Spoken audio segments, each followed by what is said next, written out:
Two clubs who seem to be imposters in the third division, both remembered for more successful days since the war, but both now capable, I think, of getting into a higher division. Fulham, as I say, are top. Barry Lloyd obviously a good influence, but no easy job for him taking over from the great Johnny Haynes. A slight shuffling today of the Fulham side gives another chance to young John Richardson. I'm sure you'll remember his magnificent big match golden goal from last season. Plymouth have the experience now of David Burnside in midfield, formerly Wolves, West Brom, Palace and Southampton, but their form has been curiously uneven.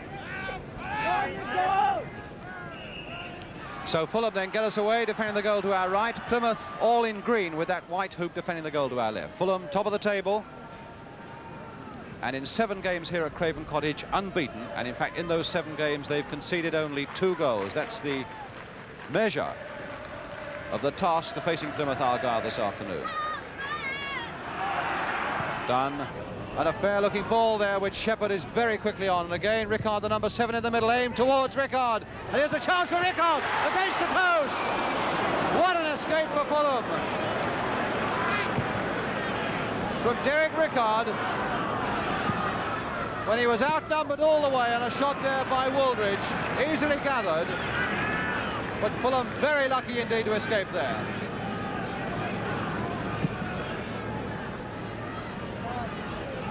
And Earl making a good run. Conway outside him. Still Earl going on. Pulled down from behind by Molyneux. Just as he was about to go into that penalty area and fire in a shot. And so a free kick to Fulham on the edge of that penalty area. A yard further in, and without question that would have been a penalty.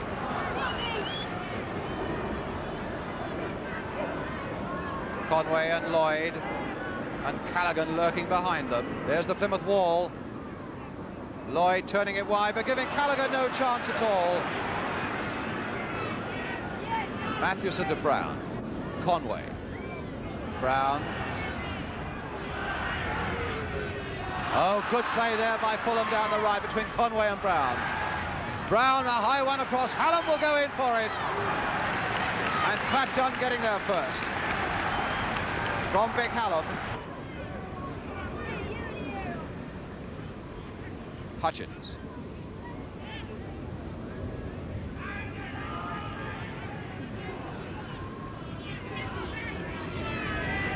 Hutchins again. Still getting it inside, this time for Rickard with a shot! Oh, and Seymour that almost went through him. And Rickard in the middle, and Hutchins on the left. Between them causing a tremendous amount of trouble for Fulham. Now Allen. And here's Hutchins again in a fair bit of space. Rickard waiting in the middle, and so too is Shepherd. And that should be Seymour's, but no, over the bar for a goal kick. Don Hutchins.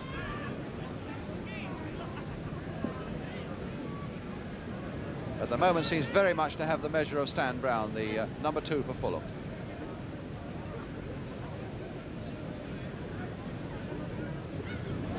And Seymour with the kick.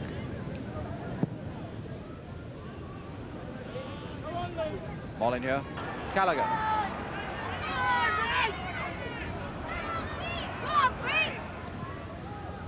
Hallam, Earl chasing it, and Conway, it seems, has gone off the field.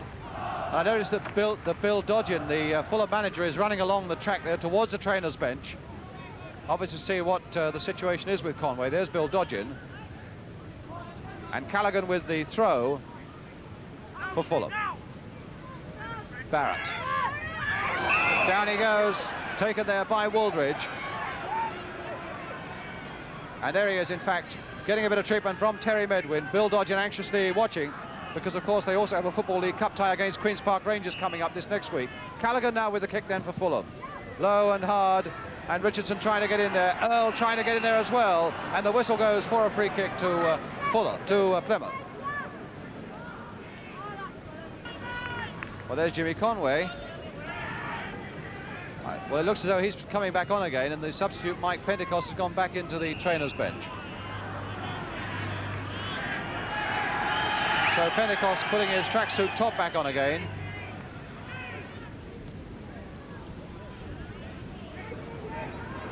Allen, and Sullivan has made a good intelligent break there for Plymouth. And Shepherd over that crossbar from Trevor Shepherd. In the side because Mike Bickle is out injured, their top scorer. Shepherd came in and very nearly there in a fine Plymouth move, very nearly giving Plymouth the lead.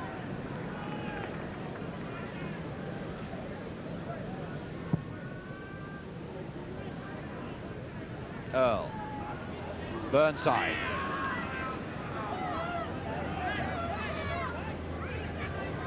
Well, Burnside's been around a bit, but he seems to have lost none of his enthusiasm, and here he's found Hoare, and Hoare almost with a very good ball that finds Shepherd, and still Plymouth are looking the better side. Wooldridge, and this time Richardson away. Hallam to Conway.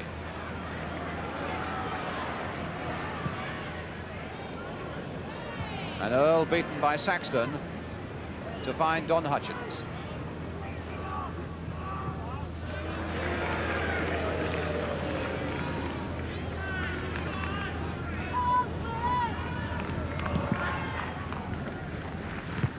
Mathewson and Barrett. Callaghan. Saxton is heading that one. Earl going in. Still Earl! Oh, what a brilliant clearance there, though, by Sullivan. My goodness, he came across that penalty area like a rocket as Earl was poised to shoot and saved a certain goal for his side. No wonder the big clubs are watching him. No wonder Plymouth must want to keep him. It looked really odds-on. Earl there scoring the first goal of the game. But no more than a corner out of it. And Les Barrett with it.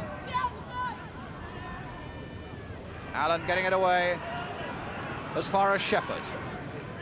Allen. And a good run here by John Hoare. But Hoare quite easily beaten by Richardson to find Barrett. Hallam, watched by Saxton, turned inside for Earl. Lloyd also waiting. A better looking Fulham move, this one, but this man Sullivan to get it away again. Conway needing to cross it fairly quickly. Brown to follow it in. And now to Callaghan. That's for Hallam. And now for Lloyd with the whistle gone. And it looks as though the Fulham substitute coming on. On the far side, Mike Pentecost coming on. And Jimmy Conway now coming off. Conway had a lot of trouble with injury in the last couple of weeks or so, and now going off.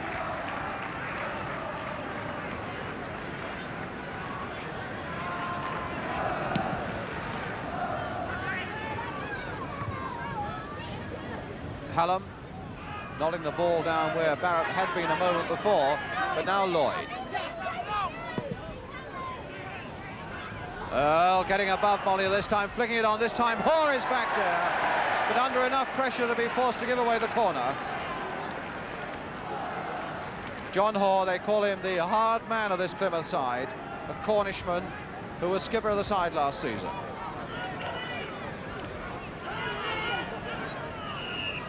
Les Barrett with the corner for Fulham.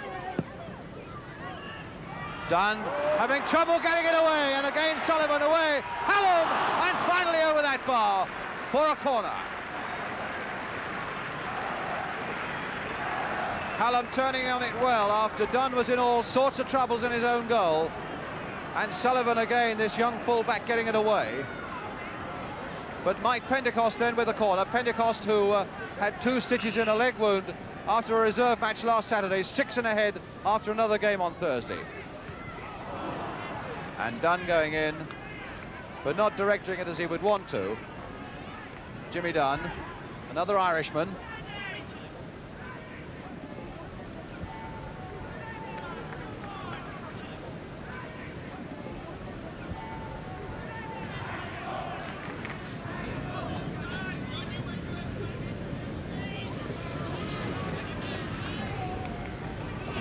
And now Earl.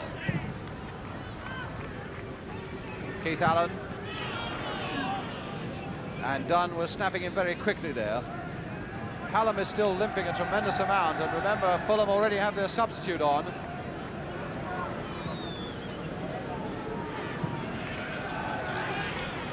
Mathewson there with his head. Lloyd. And now Hallam, content just to push it back to Barrett. Callaghan storming up the left for Fulham. Earl going into the middle. This is aimed towards Earl. Hallam is there as well. Hallam! Just outside their post. Actually, that was identical, it must have been, to the Alan Hutchins shot last week that hit the stanchion and came back into play. But Fulham didn't have the luck that Chelsea had.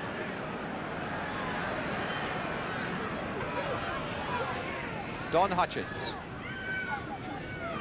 And nobody really has looked more dangerous than this fellow Hutchins this afternoon. Another good run by Hutchins. Dunn trying to catch up on him.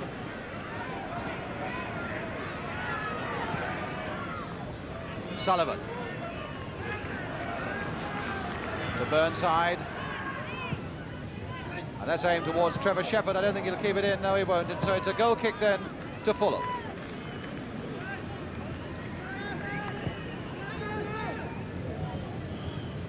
Plymouth, who had some funny old away results, a 5-1 win at Mansfield and a 4-1 defeat at Halifax, which strikes about inconsistency, but they look very consistent this afternoon.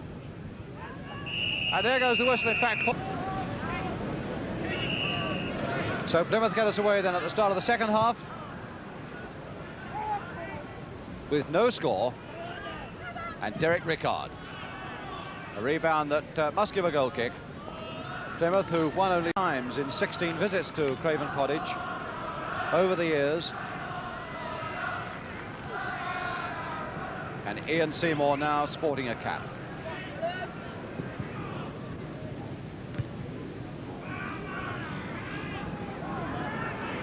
Callaghan to Pentecost, playing with 6 stitches in his head, 2 in his leg. Or at least he had 2 in his leg after a reserve game last Saturday, another 6 after a game on Thursday. Hallam turning it down now to Lloyd. Oh, and a very sharp tackle there, but a fair one by Hoare. Dunn. Oh, and an unfair one there by Burnside. Fulham's kick. It's one way of saying you're right, ref. Ruffling his hair, that could get him into trouble. And Fred Callaghan. Dunn has gone right up into that penalty area too. There's Jimmy Dunn trying it back, and it's into the net there. Credited, I suppose, to Dunn. But a goal, most certainly it is. And Fulham ahead.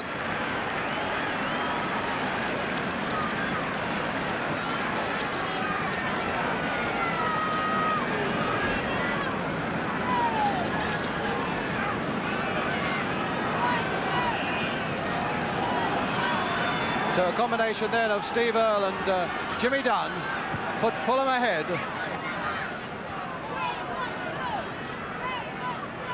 And now possibly a chance there for Fulham, but Mathewson getting in just in time before Rickard did get to it.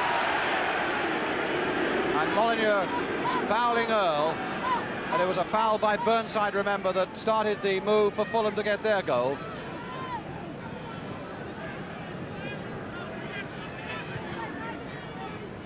Earl. Callaghan.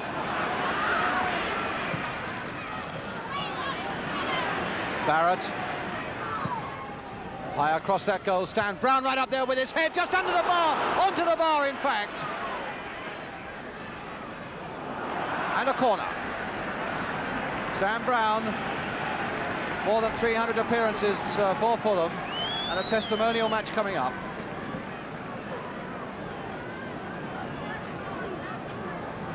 And Barrett with the kick. Hallam right in there, a punch away though by Dunn, and a push behind with his head by Molyneux for another corner. As Fulham begin to get on the move a bit.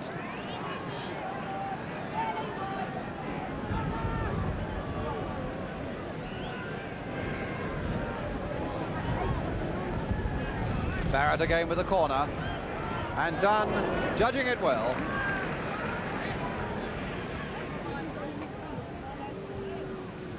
And now Sullivan.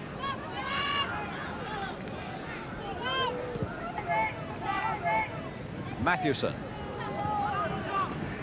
Sullivan again, but now Lloyd for Fulham. Still going on. Barry Lloyd, good piece of play by him to find Brown. Brown trying to turn it hard across there, but not really making very much of it. But Stan Brown is labouring a bit as well with a bit of an injury to a leg. There he is again. This time setting Earl away, and he's onside all right. And he's got Hallam in the middle trying to fight off Saxton. Pulled back for Barrett to turn it. And just couldn't get it in time, could Hallam, before Saxton got it away. But Plymouth in a whole lot of trouble there. Sullivan. Barrett. Oh, flicked nicely there for Hallam. Earl is in the middle for him, and Barrett's there as well. Played back now for Brown, turning it in first time. Earl with a header. Oh, and against the post. And Hallam going in there, and Dunn going down again.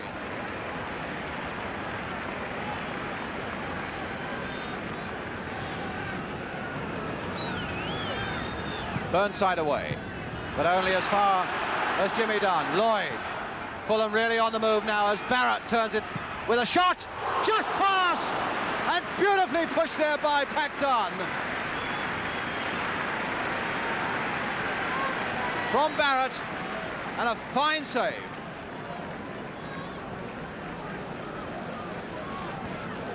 But Fulham's corner. Brown, number 2, hobbling into the penalty area. Earl is there, Richardson there as well. Barrett with the kick, but not a very good one, but it might come to something yet. No, it won't.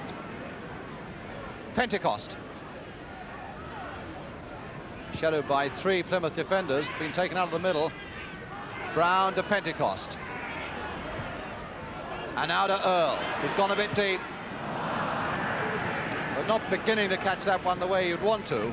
Steve Earl. 4 goals this season for Fulham. Been playing league football now for 7 years. He's still only 23, Earl. And West Ham have said they've been very interested in him this season.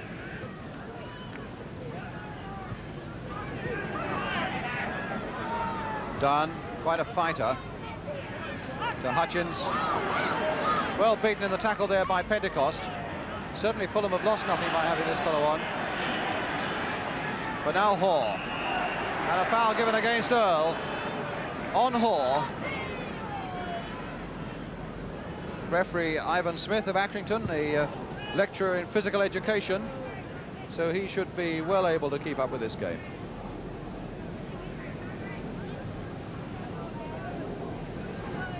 Molyneux with the kick. Richardson to get it away. Burnside beating Barrett. Saxton. And Hoare finding his winger well. A little chip there for Rickard, and good work by Seymour. Really launched himself at that ball as Rickard went in. Very fine save indeed, though, by Seymour. And now Earl. Barrett. Still Barrett with a shot. Oh, good work again by Dunn. Really is, in this second half, he's saved 3 or 4 magnificent efforts there for Plymouth. Keith Allen. Without too much chance of getting that across with Richardson in such close attendance, but he gets a throw for Plymouth. Waiting for Steve Wooldridge to come up and take it. This is John Hoare. Here's Wooldridge, the number 2. Allen trying to flick it there. Oh, a nice little flick there by Shepherd as well. Shepherd going in again with his head. He does get up well for quite a small fellow.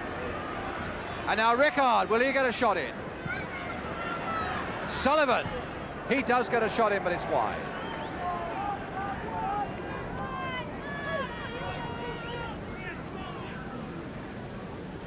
It's all happening out there on the Thames this afternoon. I must say the excitement isn't only here in Craven Cottage.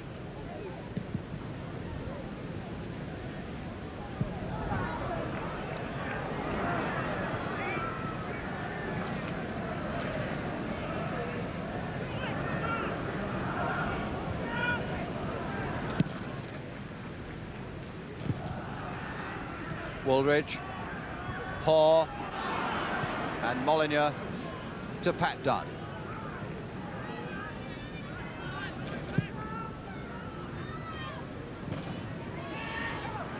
Allen neatly finding Shepherd. Rickard, of course, faithfully in the middle as well. And it's Keith Allen! Oh, by Keith Allen! 1-1.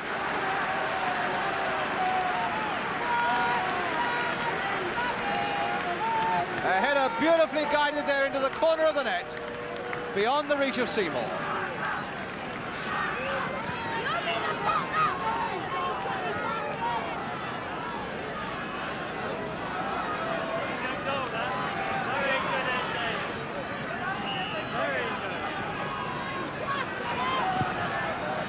And now that leaves Fulham with something to do. 1-1, Hallam. This time cut out by Bobby Saxton.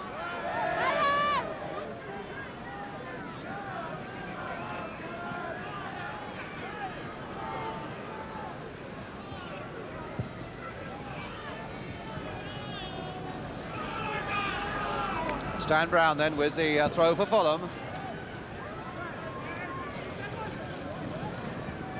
Earl. Back to Pentecost. Hallam, but he won't stop it.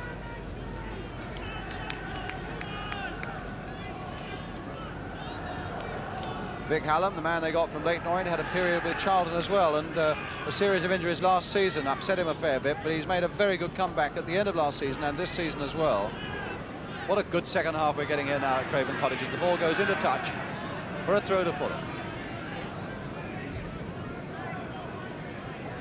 Jimmy Dunn coming across to take it. Molyneux shoving Hallam in the back there a little bit, but Hallam keeping control and finding his skipper Barry Lloyd. Barrett's gone wide on the left. And Lloyd with a shot just past the post. There wasn't too much in it. Perhaps with the Plymouth defence half looking towards Barrett on the left, that looked to be the obvious ball. Trevor Shepherd now for Plymouth. They really do break very quickly out of defence, Plymouth. And handball given against John Richardson.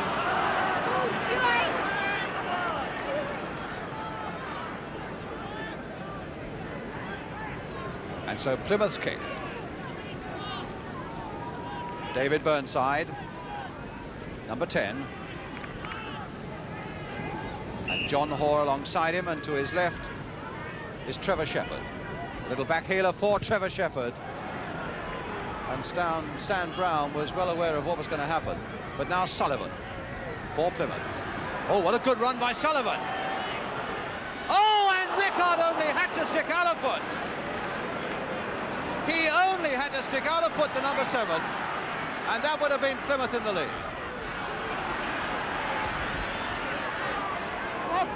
And Richardson, I think it is, who is on the ground. What a tremendous run, though, by Sullivan. Now the other number 3, Callaghan, finding Barrett.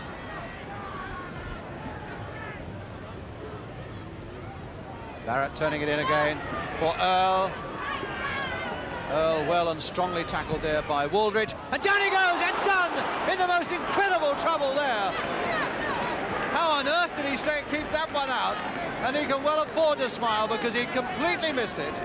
And it hit his body hard and bounded into the air for a Plymouth defender to clear. Matthewson right on that Plymouth goal line. Lloyd turning it in. Hallam will try and get under it, but Keith Allen there first. Barrett turning it back again, and Pat Dunn, as sure and as safe as ever. And Molyneux heartily away.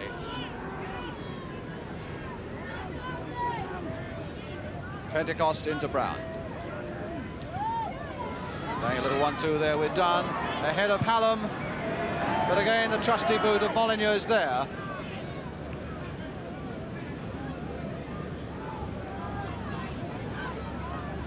Earl making a break again, but both Keith Allen and Saxton going with him. Fulham's throw, and they'll need to take it quickly. And there goes the final whistle, in fact, before Fulham could do anything about it. Jimmy Dunn, who had such a big hand in the Fulham goal, in which Steve Earl also had a big hand, and Keith Allen, who equalised for Plymouth. So as they go towards the cottage, the players, the final score here at Craven Cottage: Fulham 1, Plymouth 1. So a point apiece then from yesterday's game. It really seems, though, to be quite a day of mysteries, and there was even a little mystery surrounding who scored the Fulham goal. I noticed the papers this morning all give it to Steve Earl, but I think you'll find in a moment that our camera behind the goal throws up something that really is quite revealing.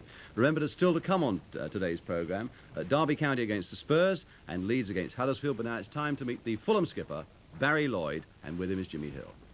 Well, Barry, Plymouth Argyle yesterday, I think, surprised you a little bit. This programme goes out in the West Country. What do you think of them? Well, I thought they played very well at the back yesterday, early on in the game. They didn't give us a chance to settle on the ball, which is, you know, the aim of every side, I suppose, that comes to Craven Cottage. Don't let them play. But the main thing was the fact that they could play themselves. Yeah. You know, they had three fellas up front who, when they got the ball, were committing our defenders and were prepared to take them on all the time and hold the ball up. Any players particularly impress you? You were surprised at? Big fella up the middle, Keith Allen, Yeah. you know, at Luton last year. I thought he played exceptionally well.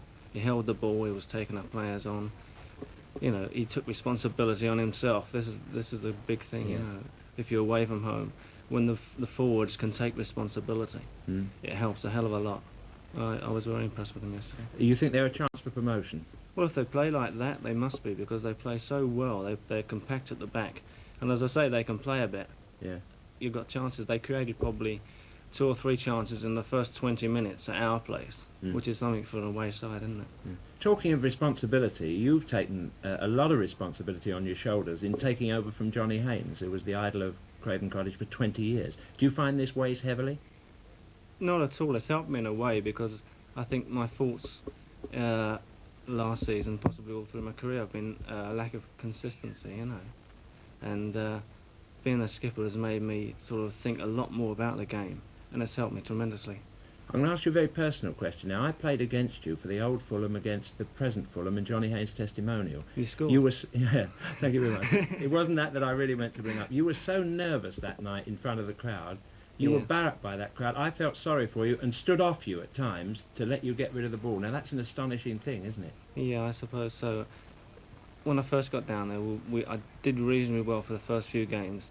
Then all of a sudden, I found myself playing more forward than I normally play. I was playing up front virtually, and not being the strongest of people, you know. Yeah, you get knocked You about. get knocked about a bit. And it was really, the position I was playing was a bit foreign to me, but of course you don't expect the crowd to realise this. I mean, the crowd are there to see you put the ball in the back of the net. If you're not going to do it, they're entitled to have a go at you, and they were having a go at me, and that's all it was to it. I've been barracked by that same crowd, you know, in the past. Do you reckon you're over it now? I think so. I think we were all over the top a little bit. We've reached the peak where I think, you know, we stopped the rot, and now it's getting back on our feet again and really playing and winning. I think this is the main thing. The crowd haven't had any success for, well, 5 years of, you know, I suppose when they were in the first division they weren't successful then, so I suppose they're going to be a bit cynical. Yeah. And I think until we win something, They won't forgive they you. won't forgive us. They won't forgive us, and they're entitled not to forgive us, really. I mean, they want to win something. You've got Chelsea around the corner. They had a great season last season, the FA Cup. There's 10,000 people go down there just because they won the FA Cup. Well, if we can win something this year, I think we'll probably get 4,000 or 5,000 who'll come and watch us and cheer us on because we won something. Well, I hope that happens. But what about now the point that you let slip yesterday? The first goal, which put you on top. We'll have a look at that first, and we'll just clear up that who scored that goal or exactly what happened when Steve Earl shot. It was a very good free kick. I was very impressed with this, the movement. There's Fred Callaghan, chips the ball over, and Jimmy Dunn does a lovely little back heel there to set it up. This is from our normal camera. Now, as he hits it, Can you see anything wrong with that goal? It goes straight in the net, No. bang, perfect free kick. From here, it looks perfect, doesn't it? Yeah. Now we're going to look at it from our camera behind the goal. There's the ball coming over. It shows Jimmy Dunn's skill up well. He sets the ball up beautifully. Look, a little back heel trap through his legs. Now watch as Steve Earl comes in to hit it. What happens to the ball? There it is on the half volley. It's going left of the goal there, or right of the goal there, and it touches Sullivan and goes in the net. There's an extraordinary thing. Everybody, I think, there was deceived by that yesterday, had no idea. Of course, you may have seen it from the middle of the field. I think it's the only way he could get it in. Yeah. he played very well yesterday, Stephen Earl, I thought. Didn't he? Yeah, lays the ball off so well, didn't he? Yeah. And moves off. If there is a fault in the Fulham team, what is it? Because you didn't somehow get that game sewn up yesterday. There's a point, I suppose, that we're not winning the ball enough. You know, when the opposition have got the ball, we're not possibly working hard enough to get the ball back. I think this is possibly, if we've got a fault, this is it. You know, we don't win the ball enough in situations in the middle of the park or anywhere.